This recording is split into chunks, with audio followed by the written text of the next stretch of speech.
معلش مخرج اقطع عليه قبل كل شيء، خليه يشبحوا الناس.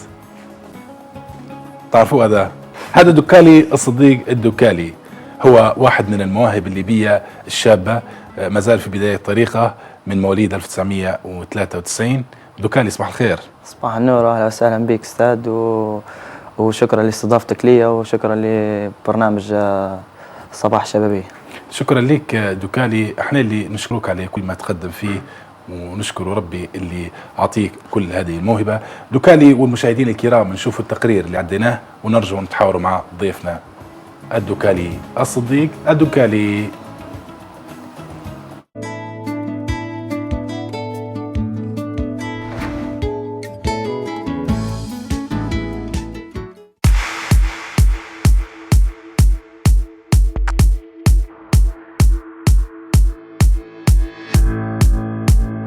تميز وبرز في صفوف مدرسة الأهلي بطرابلس، كان يختلف عن أقرانه، معلنا بزوغ نجم في عالم المستديرة. رغم صغر سنه إلا أن عطاءه كان مميزا وأداءه مختلفا، ليس كغيره ممن في عمره. ألعابه مختلفة، وكانت كرة القدم شغله الشاغل. أبدع فيها وتفنن بشتى أنواع الفنون، ولم يترك للدهشة مكان. تجربة الإنتر الإيطالي كانت قصيرة، ولظروف ما لم يستطع التأقلم، ووجهت إليه الدعوة للالتحاق بأكاديمية إسباير لفنون كرة القدم بقطر، وكان النجاح حليفه، ولفت إليه الأنظار منذ وطئ أرض الأكاديمية. استعان به فريق السد القطري لفئة الشباب تحت قيادة طاقم تدريب إنجليزي. لعب ضد أفضل الفرق العالمية، برشلونة، مانشستر، وباريس سان جيرمان، ومنتخبات كالبرازيل وغانا والباراغواي والسويد. واستطاع في بطولة أيرلندا الودية أن ينتزع الإعجاب والاحترام بحصوله على جائزة أول هدف، وحصوله رفقة نادي السد القطري على الترتيب الثاني في هذه البطولة. موهبة كبيرة وأداء مميز، وخطوات ثابتة نحو التألق والإبداع.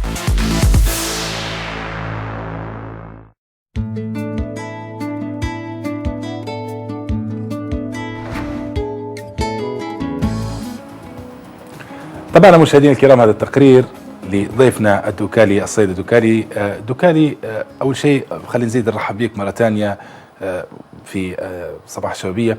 دوكالي، وأنت الآن في سن ما زلت يعني مبكرة، وفي هذه السن استطعت أنك تأخذ خطوة كويسة، يعني الواحد يقدر يتحرك ويقدر يأخذ خطوة إيجابية نحو على الأقل الفترة الأولى اللي هي الاحتراف، اللي الآن يعني أغلب لاعبين العالم يعني ياخذوا في هذا الاتجاه. نبدو بالمهم في موضوع الاحتراف والترتيبات الأولى. الدوكالي كيف قدر أنه يوصل لهالمرحلة هذه؟ طبعا أول بسم الله الرحمن الرحيم. طبعا كانت بدايتي من نادي الأهلي في طرابلس في ليبيا. طبعا وشرفوا علي المدربين والمدربين الكبار عندهم اسم في ليبيا، من فئة الناشئين الأواسط. طبعا أنا طلعت من الأواسط، وكانت كبدايتي لاعب محترف. تشرفوا علي من المشرفين في فئة الناشئين، من أستاذ عبد الرزاق الجنة وأستاذ ناجي القاضي والبهلول منصور ويوسف شوشان، اللي عندهم اسم في ليبيا. وثم في فئة الأواسط طبعا كانت الفترة اللي بنطلع فيها من ليبيا. أنا جاني عرض من نادي إنتر عن طريق وكيل أعمالي، وشكر خاص للوالد اللي تعب معي وراح معي لإيطاليا ومن بعدها لهولندا والآن في قطر، وشكر خاص لخالي. طبعا كانت بدايتي لاعب محترف في قطر الحين، ومن بعدها الحين في قطر من أكاديمية أسباير اللي تألقت معي، وكانت حسبوني كأخ ليهم. دوكالي، معلش على المقاطعة، أكاديمية أسباير تو في الوقت الحالي والتألق فيها والإبداع هذا كله ما جاش أكيد من فراغ، يعني فيه شغل، فيه جهد، فيه عطاء، موهبة ومعها الصقل يعني. لا الحمد لله. طبعا الواحد لو ما يشتغلش مش حيوصل. والحمد لله أنا اشتغلت وما زال نشتغل إن شاء الله.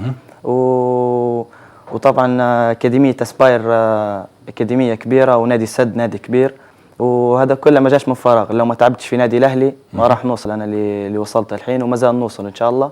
والحمد لله. طبعا أكاديمية أسباير أكاديمية كبيرة، وكان في مراسلة جيدة بين النادي الأهلي وأكاديمية أسباير، ولي الحين سنتين في أكاديمية أسباير ونادي السد، والحمد لله إن شاء الله القادم أفضل. نادي السد والانتقال لنادي السد والإبداع في نادي السد، يعني الدوكالي أبدع في نادي السد من خلال الواضح الموضوع. يعني لو نقدر نقول مثلا دوكالي اختلاف النوادي في ليبيا هنا واختلاف النوادي الأخرى في الدول العربية على الأقل، قيمة الاهتمام الأكثر باللاعب. والله الاختلاف هو حاجة التمارين اليومي، تمارين صبح وعصر، والجدية في التمارين. وطبعا اللاعب لو ما يشتغلش ويسمع كلام المدرب وما يحطش هدف في راسه ما راح يوصل. لو نحكي على اللاعب والخطة اللي في راسه، طبعا المدربين طاقم أجنبي كله في قطر وفي نادي السد خاصة، والحمد لله طبعا حتى في ليبيا في مدربين كبار وفي لاعبين في مواهب، لكن الفرق ما بين قطر وليبيا فرق عادي، فرق حتى ليبيا يقدروا يسووه. لكن في قطر طبعا الجدية بالتدريب والدراسة قبل كل شيء. الحصة التدريبية الصبح تكون ساعة أو ساعة ونص، وفترتين هي في اليوم لازم. والحمد لله أنا تأقلمت مع الأجواء وتأقلمت مع اللاعبين اللي في قطر. نعم. والحمد لله كويس. لا ما شاء الله عليك دوكالي. معنا مداخلة من لاعب نادي الأهلي طرابلس، اللاعب محمد المغربي. محمد صباح الخير.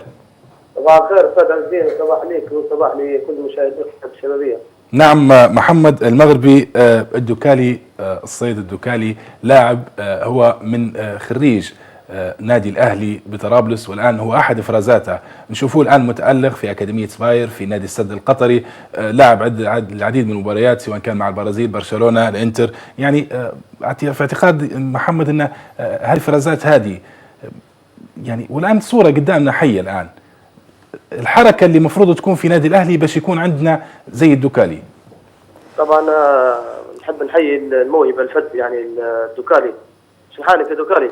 تمام الحمد لله. شو اخبارك انت محمد؟ امورك باهية الحمد لله بارك الله فيك. شو الحال الاولاد طيبين ان شاء الله؟ الحمد لله بارك الله فيك. باهي. طبعا بالنسبة للدوكالي استاذ عزيز ما فيش حد يختلف عليه. نعم. لعيب موهبة ولعيب يعرف يلعب الكورة، وانا فرحت جدا لما الدوكالي يطلع يعني من العمر يعني عمر صغير طلع لعب برا واحترف برا، لان الحاجات اللي تكسب ثقه وتعطيه ثقه في روحه وتعطيه امكانيات كويسه. وطبعا تعرف ان يعني اكاديميه سباير هذه اكاديميه كبيره يعني زورها جميع الفرق العالميه. والدليل يعني هو الدوكالي ما شاء الله لعب ضد البرازيل وزي ما قلت ضد برشلونه، يعني حتى احتكيت معاهم ويعني عرف شنو اللاعبين هذم كيف يفكروا كيف يلعبوا داخل الملعب، وهذه حاجه كويسه تنحسب للدوكالي. ودوكالي يعني ما زي ما قلت لك يعني هذا خريج نفتخروا بك احنا رياضيين الفريق الاول لانه مدرسه الاهلي. طبعا زي ما تعرف مدرسه الاهلي يعني تطلع في المواهب وتطلع في النجوم الصغار. نعم. طبعا نتمنى له كل توفيق ونتمنى له محمد. نعم استاذ محمد، بالنسبه للدوكالي، هل انت يعني نشوف فيه صغير ما زال في النادي وقاعد في فئه الاشبال والامور هذه، هل تنبأتوا ان يعني شفتوا الامكانيات اللي موجوده فيه انه حيكون يوم من الايامات لاعب حقيقي يعني نفتخروا به؟ والله يا استاذ عزيز طبعا ونتاكد طبعا اللعيب هذا احنا طبعا ما نجو نتمرنوا مرات نجو قبل يعني نجو نلقوهم يتمرنوا قدامنا، نطلع انا ومثلا انا زميلي احمد سعد نقعد نتفرجوا عليه مقصود، يعني نقعد نتفرجوا على حركاته ونتفرجوا عليه واحد لان لعيب موهوب من صغره هذا ما شاء الله. وانا متفائل له كل خير، انا من احد المعجبين بالرياضي هذا الحق. نعم. نصيحه محمد المغربي لاخوك الدوكالي. نصيحه للدوكالي